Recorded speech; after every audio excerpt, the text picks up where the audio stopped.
यह है south Africa के शहर केप टाउन और बीच में जो आप ये पट्टी देख रहे हैं, ये जो स्ट्रिप है, वैसे तो ये कुछ ही किलोमीटर्स की है, लेकिन ये दो बस्तियों को, दो कम्युनिटीज को आपस में डिवाइड करती है।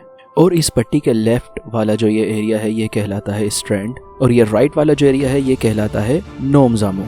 और इस पट्टी के दोनों ही तरफ के लोग बहुत ही अलग अलग तरह का जीवन जीते हैं। और ये जो स्ट्रैंड है ये कम आबादी वाला एरिया है और इस एरिया में लोगों के पास घरों में बैकयार्ड है, ड्राइववेज हैं, गार्डन्स, पार्क्स, हर तरह की फैसिलिटीज मौजूद हैं। वहीं दूसरी ओर नोमजामो एक बहुत डेंस पॉपुलेटेड, एक घनी आबादी वाला एरिया है और ऊपर से नोमजामो में रहने वाले लोगों के पास बहुत ही कम फैसिलिटीज और सर्विसेज हैं। जैसे कम आबादी वाले एरिया स्ट्रैंड में रहने वाले लोगों के पास पाइप वाटर की सुविधा 92% के आसपास है।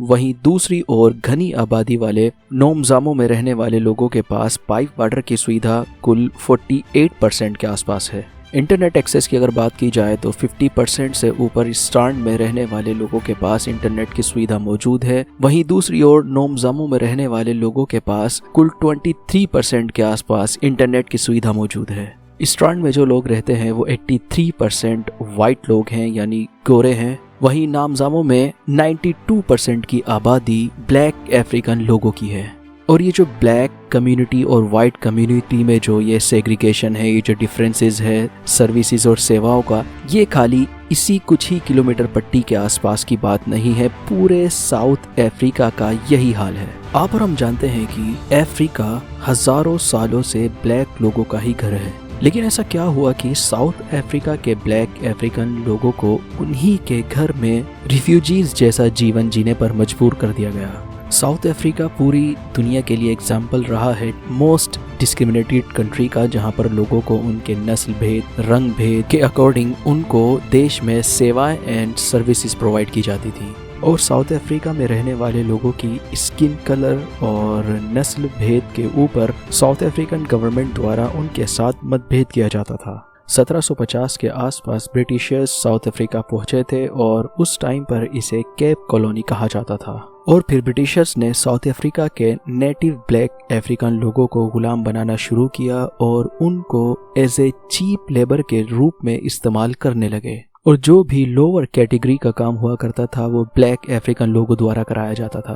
अब क्या होता है कि 1867 में एक 15 साल के लड़के को अपने ही पिता के फार्म में एक ट्रांसपेरेंट रॉक मिलता है, लेकिन बाद में पता चलता है कि ये कोई आम रॉक नहीं बल्कि 21.19 कैरेट का यूरेका डायमंड है। और फिर 1886 में जोहानिसबर्ग में गोल्ड भी पाया जाता है। बस तभी से ब्रिटिशर्स द्वारा साउथ अफ्रीका में गोल्ड और डायमंड्स की माइनिंग शुरू कर दी जाती है। और इकोनॉमी के हिसाब से ब्रिटिशर्स के लिए साउथ अफ्रीका बेहद ही खास जगह बन जाती है। अब ब्रिटिशर्स साउथ अफ्रीका में भी वही करना शुरू कर देते हैं जो उन्होंने इंडिया में किया था, लूटपाट। और साउथ अफ्रीका के इस खजाने को साउथ अफ्रीका से बाहर इंग्लैंड तक ले जाने के लिए ब्रिटिशर्स पूरे देश भर में रेलवे ट्रैक बनाना शुरू करते हैं ताकि खजाने को केप टाउन के पोर्ट तक लाया जाए और वहां से इंग्लैंड। और इन रेलवे ट्रैक्स बनाने में भी ब्लैक अफ्रीकन लोगों का एज ए चीप लेबर इस्तेमाल किया गया। वैसे तो साउथ अफ्रीका में रेसिज्म को लेकर डिस्क्रिमिनेशन काफी सालों से चलता रहा था, लेकिन 1948 में साउथ अफ्रीका में स्किन कलर और नस्ल भेद को लेकर कानून ही बना दिया गया। यानी साउथ अफ्रीका में जो ये स्किन कलर को लेकर जो ये मतभेद था, ये जो नस्ल भेद था, इसको लीगलाइज कर दिया गया। 1948 में साउथ अफ्रीका की नेशनल पार्टी पावर में आती है और इसके प्रेसिडेंट थे डैनियल एफ मेलन। एक्चुअल में ये पार्टी गोरे लोगों की पार्टी थी, यानी वाइट लोगों की पार्टी थी। और फिर यहीं से जन्म होता है अपार्टाइड का, और अपार्टाइड का इंग्लिश मीनिंग होता है अपार्टनेस। इसमें क्या होता है कि साउथ अफ्रीका के लोगों को उनके स्किन कलर के हिसाब से ग्रुप्स में बांट दिया जाता है, जैसे white people, black African, coloured यानी मिक्स रेस वाले लोग, और बाद में इसमें इंडियन और पाकिस्तानी को भी ऐड कर दिया जाता है। और इस अपार्टाइड के मुताबिक कानून बना दिए गए कि कौन सी स्किन कलर के लोग कहाँ रहेंगे, क्या काम करेंगे, स्टडी कहाँ करेंगे। और इन सभी कानूनों में वाइट सुप्रीमेसी साफ झलकती थी, क्योंकि सभी कानूनों में वाइट लोगों को ऊपर के दर्जे मिले थे, अपर लेवल के। जिसे लॉ बनाया गया group areas act 1950।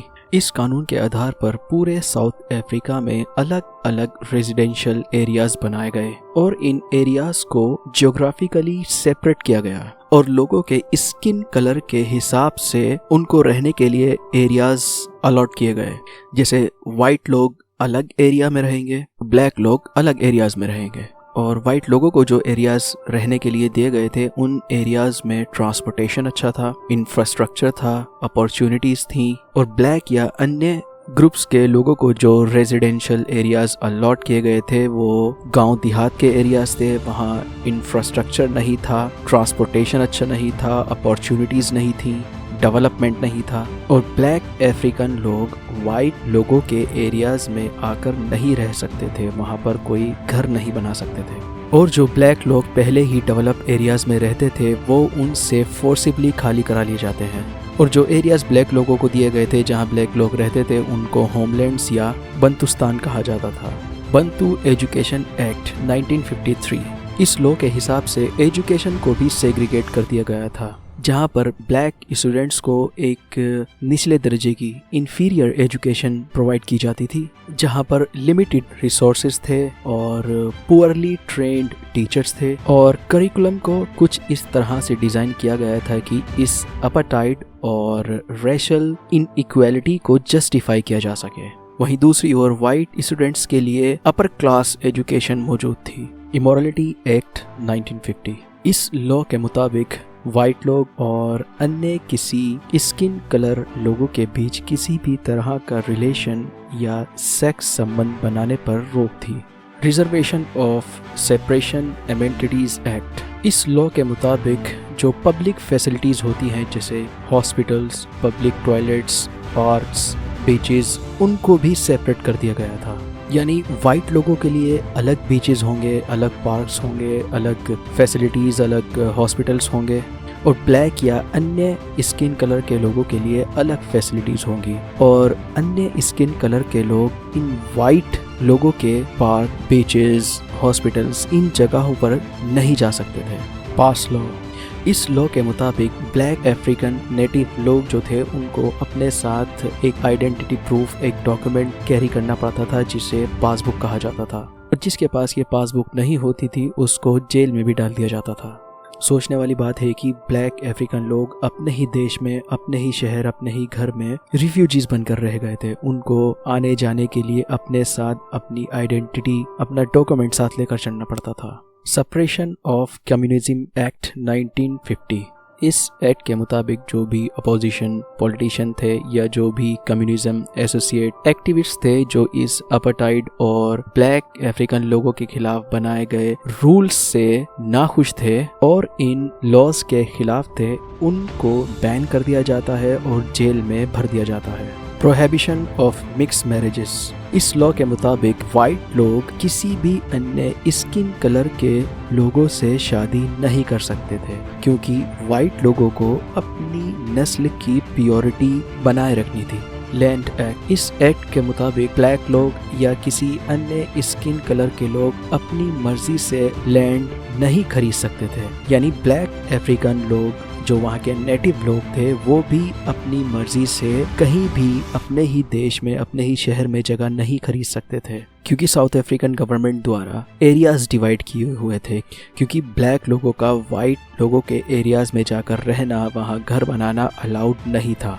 Population registration act 1950, इस एक्ट के मुताबिक साउथ अफ्रीकन पॉपुलेशन को 3 ग्रुप्स में बांट दिया गया था। White people, black African people, coloured people यानी मिक्स रेस वाले लोग, और बाद में इसमें इंडियन और पाकिस्तानी भी ऐड कर दिए गए थे। और इन लोगों का आइडेंटिफिकेशन और रजिस्ट्रेशन इनके स्किन कलर के मुताबिक ही किया जाता था। तो ये कुछ लॉज थे जो साउथ अफ्रीकन गवर्नमेंट द्वारा अपार्टाइड में लागू किए गए थे और हर एक रूल में, हर एक लॉज में वाइट सुप्रीमेसी को ऊपर रखा गया था, बाकी स्किन कलर के लोगों को निचला दर्जा दिया जाता था।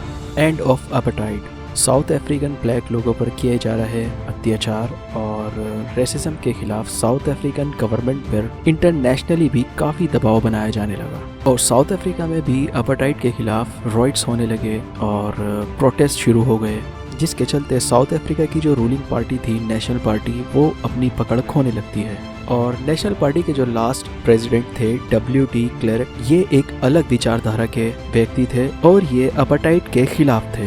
ये क्या करते हैं, ये अफ्रीकन नेशनल कांग्रेस और दूसरी जो ब्लैक लिबरेशन पार्टीज थी उन पर से बैन हटा लेते हैं और 11 फरवरी 1990 को नेल्सन मंडेला को भी जेल से रिहा कर दिया जाता है।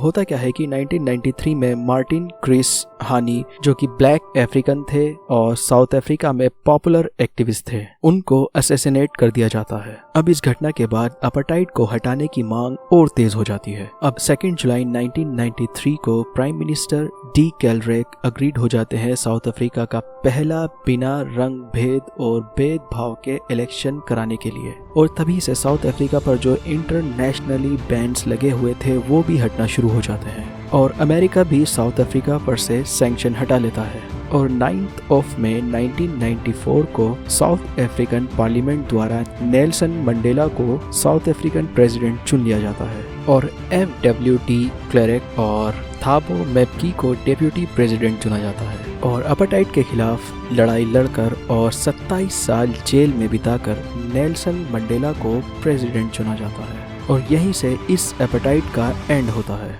तो आज की वीडियो में सिर्फ इतना ही। मिलते हैं नेक्स्ट वीडियो में ऐसे ही किसी इंटरेस्टिंग टॉपिक के साथ।